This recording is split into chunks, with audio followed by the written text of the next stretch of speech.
Assalamualaikum warahmatullahi wabarakatuh. الله لا إله إلا هو الحي القيوم.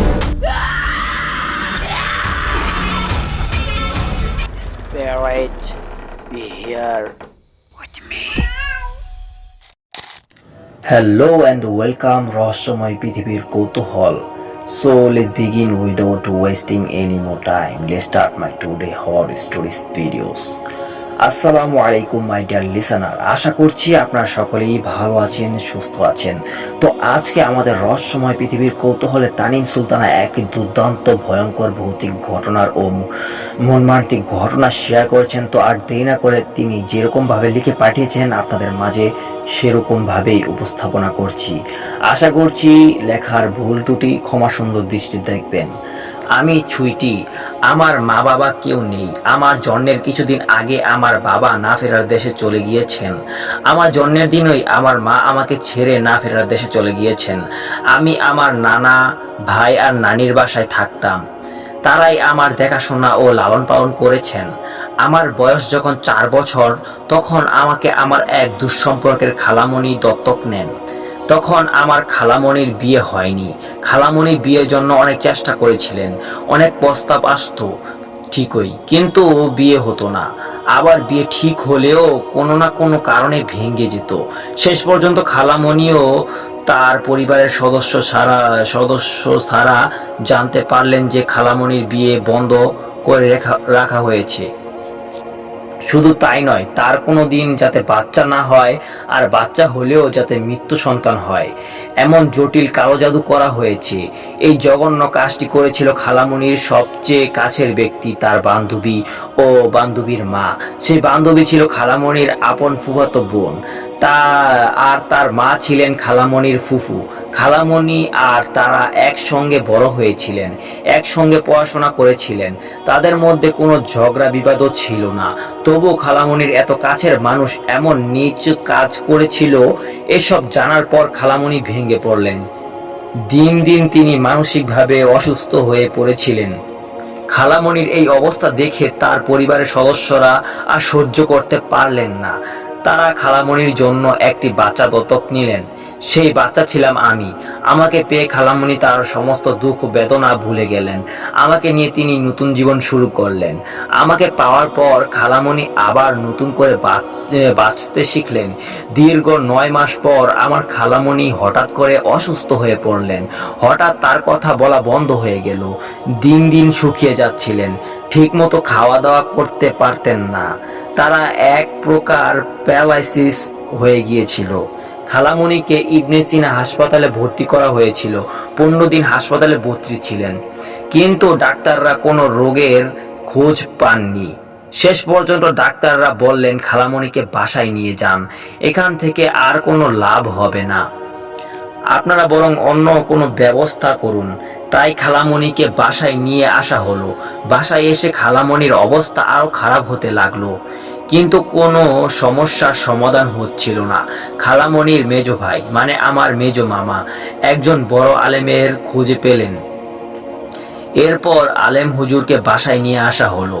তাকে খালামণির সমস্ত কথা জানানো হলো। আলেম হুজুর দোয়া দুরুদ পড়ে খালামণিকে ঝাড়ফুঁক করলেন। এর জন্য তিনি দুই তিন দিন সময় নিয়েছিলেন। পরে আলেম হুজুর খালামণির হাজিরা দেখে বললেন, খালামণির উপর নিকৃষ্টভাবে অন্য সম্প্রদায়ের মানুষ দিয়ে মরণ বান করা হয়েছে। খালামণির নখ, চুল, পিরিয়ডের রক্ত, পেট আর আরবি হরফ উল্টো করে তাবিজ করে এই সব কিছু একটা আম গাছের নিচে পুঁতে রাখা হয়েছে, আর একটা নদী আর সমুদ্রের মাঝে ফেলে দেওয়া হয়েছে।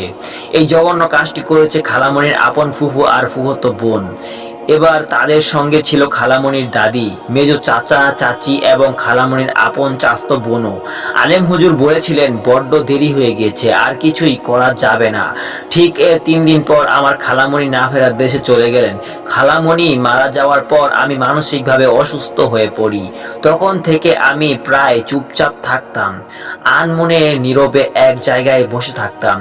বেশ কিছুদিন ধরে লক্ষ্য করলাম একটা লোক বয়স 19 কিংবা 20 হবে, আমার মতো সেই জায়গায় সামান্য দূরে গিয়ে বসে কাঁদতো। সে প্রায় সেখানে গিয়ে কাঁদতো। একদিন এমনও হয়েছিল রাত 2টো বাজে, তখনও সে অনেকক্ষণ ধরে কাঁদছিল। তারপর তার ভাই তাকে খুঁজতে খুঁজতে এসে তাকে বাসায় নিয়ে যায়। বেশ কিছুদিন পর তার ভাই আমাকে দত্তক নিতে চাইলো। প্রথমে আমার খালামণির বাড়ির কেউ আমাকে দত্তক দেওয়ার জন্য রাজি ছিল না, কিন্তু তার ভাইয়ের মায়াবী চেহারা আর স্বভাব দেখে আমার নানু আমাকে দত্তক দেওয়ার জন্য রাজি হয়ে যান। তবে দত্তক দেওয়ার জন্য কয়েকটি শর্ত দিয়েছিলেন।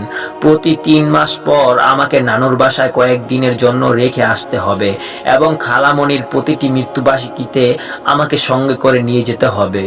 সব শর্ত মেনে নেন তার ভাই, আমাকে দত্তক নিয়ে নেয়। আমাকে তার বাসায় নিয়ে আসা হয়। পরে সে তার ভাইকে বলল, আজ থেকে এই বাচ্চাটা তোর মেয়ে, তুই এই বাচ্চাকে লালন পালন করবি, এর সব দায়িত্ব তোর। এরপর সে আমাকে সুন্দরভাবে নিজের মেয়ে হিসাবে মেনে নেয় এবং আমাকে নিয়ে নতুন করে বাঁচতে শিখে। আমি তাকে সবসময় চাচা বলে ডাকতাম, কখনো বাবা ডাকিনি। তবুও আমার সমস্ত দায়িত্ব সে সুন্দরভাবে পালন করত। আমার বয়স যখন 9 বছর, তখন আমি তার আম্মু মানে আমার দাদির সঙ্গে একবার তার বাপের বাড়িতে বেড়াতে গিয়েছিলাম। আমার দাদির সেজ বোনের রুমে বসেছিলাম। রুমে আমি ছিলাম, সঙ্গে আরো কয়েকজন মানুষ ছিল। আমি সেখানে ঘুমিয়ে পড়েছিলাম। আমার দাদিরা সবাই অন্য রুমে গিয়ে কথা বলছিলেন। ঘুম থেকে উঠে দেখি হঠাৎ তার সেজ বোন বলছে তার নাকি টাকা হারিয়ে গেছে। এরপর সবার সামনে বলতে লাগলো, হয়তো ভুলবশত আমি টাকাটা নিয়ে নিয়েছি। আমি বারবার বলেছি আমি টাকা নেইনি। পরে আমরা সবাই বাসায় চলে আসি। সন্ধ্যার সময় সে আমার দাদিকে ফোন করে বলল তার টাকা নাকি পাওয়া গেছে। তারপর আমাকে বেশ কয়েকবার সরি বলেছিল। এরপর সবকিছু ঠিক হয়ে যায়।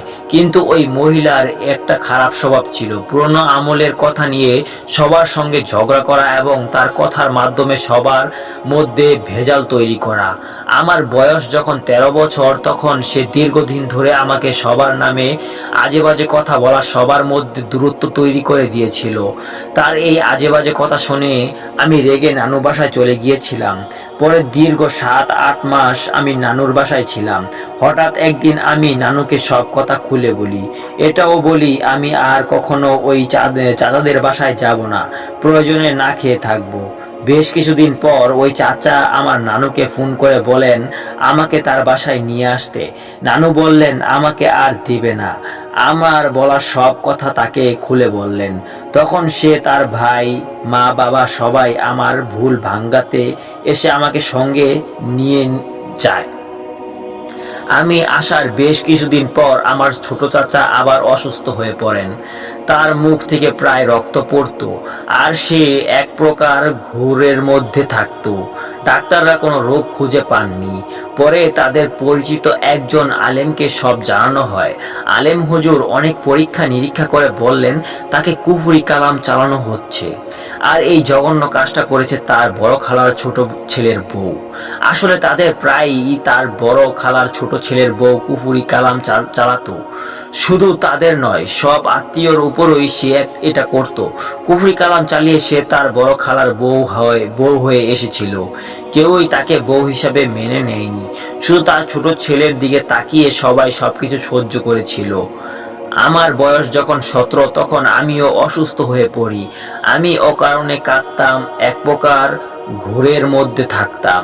কার সঙ্গে কথা বলতাম না, ঠিকমতো ইবাদত করতে পারতাম না, খাওয়া দাওয়া করতে পারতাম না। আমাকে অনেক ডাক্তারের কাছে নিয়ে যাওয়া হয়। ডাক্তাররা কোনো রোগ ধরতে পারেননি। পরে নিকটস্থ একজন আলেমকে আমার সবকিছু জানানো হয়।